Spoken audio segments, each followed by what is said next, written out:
Hello friends. Today I thought I'd tell you a story. The story begins back in 2011. Well, actually, it begins even sooner than that. But I bought this land in 2009, signed the deal only days, it was practically Christmas Day. Can't remember now, day or before or day after kind of thing. When I moved out here, well, this is meat goat country, but I had no intentions of having goats. Wasn't even on the radar, not anything I was really interested in. Never crossed my brain. So, chickens, yeah. Everybody gets chickens. You get eggs from chickens, so that was on my brain. But goats, nope, they weren't on my brain. Well, I had lived here for a while, and it was now 2011, and I had the garden fence had been installed, and that summer I had a nice garden, and everything was going well. And I'm basically a lazy person. If I don't have to do it, I don't want to do it, and I hate weeding. And this is meat goat country. There's goats everywhere. And it started occurring to me that fall that it'd be really nice to borrow some goats. Everybody has boar goats out here, which is, they're from South Africa. They're basically white with red heads. So sometimes they come with black heads, or they can be all red. But the most common is to be, Sport is a good candidate of a boar goat. If you see a field of goats that look like Sport over there, they're boar goats. And I know so many people with goats. There are millions of boar goats in my county alone, let alone all around here. So I started thinking it'd be really nice to borrow a couple goats, clean out the garden, do all the weeding, take care of everything for me. And so that was in the back of my mind, and I was thinking about that. And September came, and I had things still growing in the garden, and October came, and things were still growing in the garden, and I was starting to really think about November. I still had some tomato plants and other things growing, and tomatoes, I had a bunch of green tomatoes, but then I had actually spoken to one person who said that as long as it was fenced in, that she could lend me a couple goats to clean it up. So I just had to let her know when. So I was starting to think about that. Well, one day, it was a Friday evening, November 2011, and I looked out the kitchen window, and I saw a young goat walking by. Now, I had no other fencing, just the garden fencing. And I knew it was a goat. At the time, I didn't know any of the breeds. Couldn't have told you whether it was a boar goat or what. I knew nothing. I couldn't even list the names of different breeds of goats. So I ran out, and I escorted the goat into the garden. Very friendly goat. Soon I learned that there was no question this was a bottle baby. In fact, in my hunt for the owner, I came across somebody else that this goat had been hanging out at her place up the highway for a few days, and her dog and the goat had run off. So I don't know if she never found the dog, sadly. So who knows what happened to that dog. But that goat had wound up alone at my place, and there was no question. I looked, she had looked. There was no identifying marks on this goat. There was no tags. There were no tattoos. Absolutely nothing. And the behavior screamed it was a bottle baby. Well, this was Friday night that the goat had showed up. That Saturday, I went to town, stopped at the feed store. They sold me some food because I honestly, I had no idea how much a goat ate, and I was concerned. I had no idea how long this goat was going to stay with me before I found the owner. Somebody I had called Friday night to tell them about the goat showing up. Now, she had never been into my garden. She was elderly, never been here, but she told me that that goat would eat my entire garden in a couple days. I now know that is not true, period. That there was several weeks. I mean, honestly, two goats would have taken a couple weeks to eat all that food. There was a lot in there, but I didn't know that then. So I bought some goat feed, put ads all over town, letting everybody know this goat had just shown up at my place. Put an ad in the newspaper about the goat. Only received one call from somebody who was actually missing a goat, but when they sent pictures, it was clearly not the same goat. And they never did find their goat. But those people live in town, which, I mean, it was a long shot that it would even be the same goat because of the distance, but you never know. And most likely somebody stole their goat right out of their yard because they were keeping it in the yard, sadly.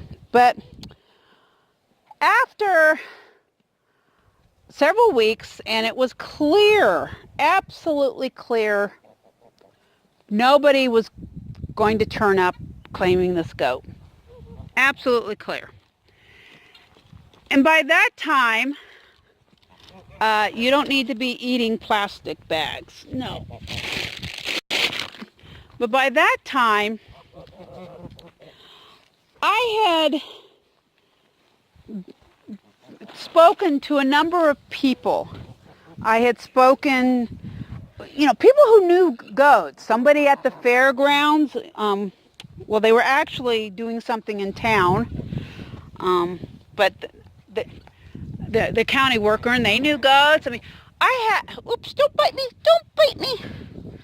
I had 4 people saying they would take this goat off my hands.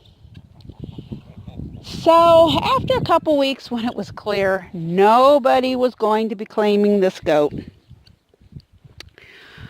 I started asking God, what do I do with the goat? I mean, I had 4 different people willing to buy this goat off my hands. And I was fully expecting, when I asked God, I think I prayed and asked him who I was to sell her to.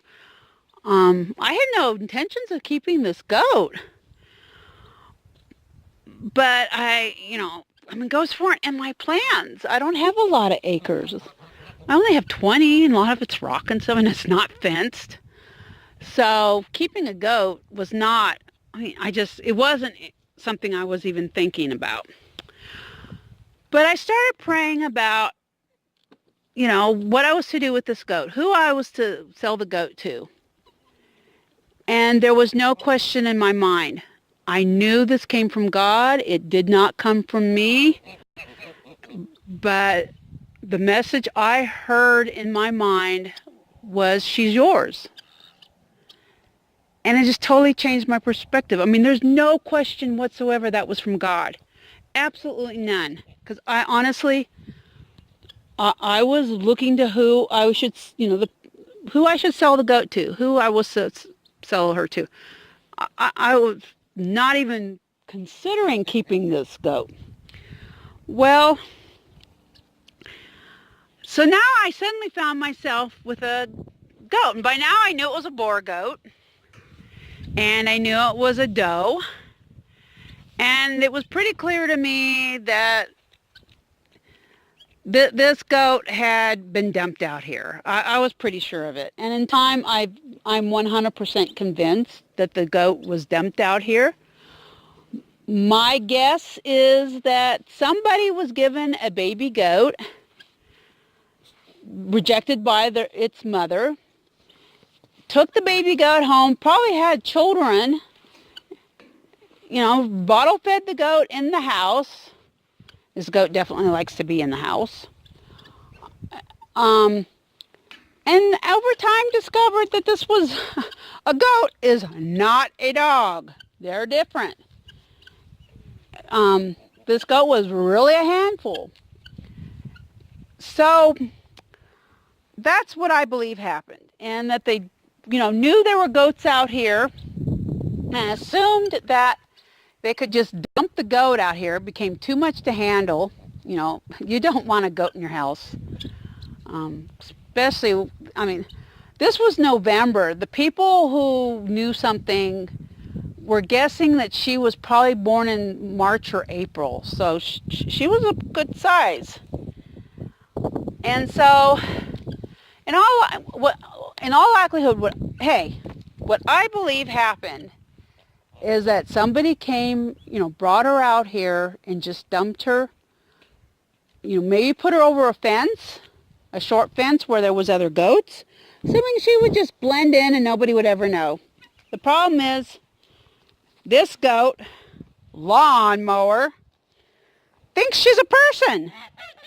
The first time I got a second goat, which was a 2-week-old little buckling, she looked at that goat and it was like, what the heck is that? She kept her distance. I think she was really confused, and she's very, very attached to people. I've had other people who have hundreds of goats, large ranches, and they'll comment that Lawn Mower is not like other goats, that she is incredibly friendly. Most boar goats are more wild, and they're afraid of people. They may get close to a rancher who's, they're used to seeing everyday feeding, but they don't come up real close these goats are very much domesticated. And Lawn Mower used to, when she was first here, if I would go into the house to go to the bathroom or get water, she'd just start running around the house screaming her head off. It was nerve-wracking. She didn't want to be left alone. She was okay when I put her in the vegetable garden and then went in the house. But if she was not in the vegetable garden, she wanted to come in the house with me.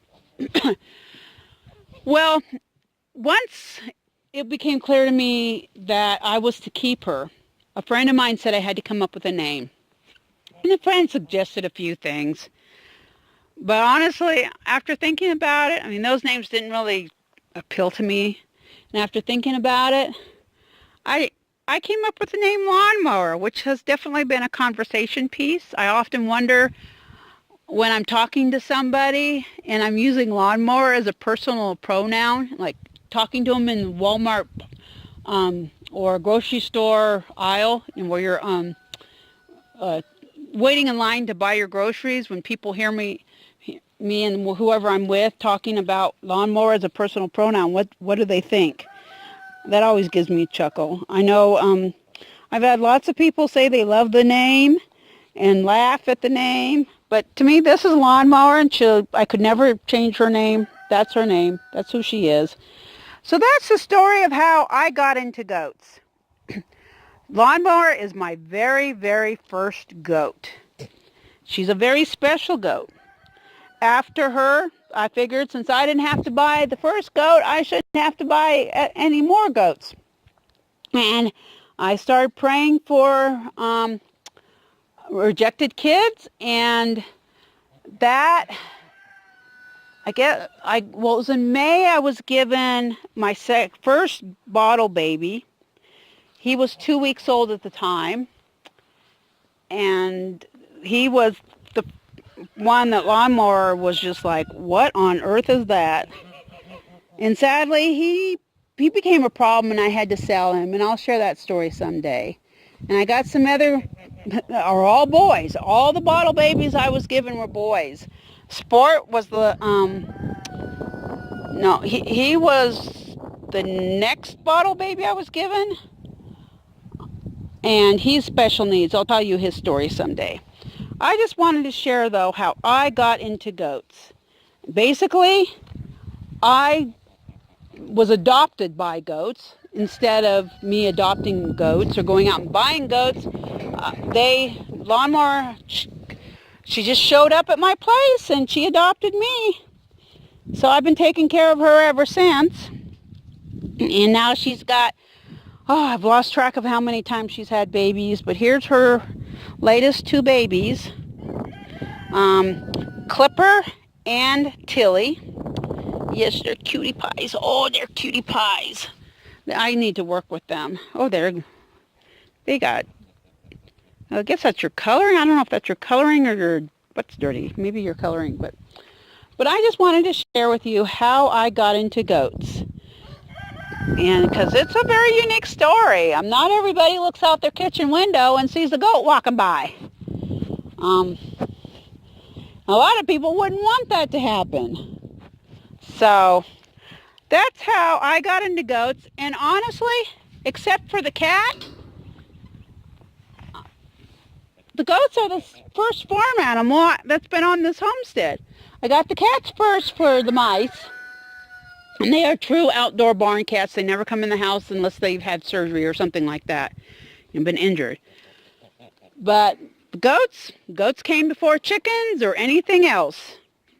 And the goats were a complete surprise. They weren't planned on. And, well, now I have dairy goats and all. That's another story for another time. I just wanted to share how I got into goats and how Lawn Mower adopted me instead of me adopting her. So, thank you for watching.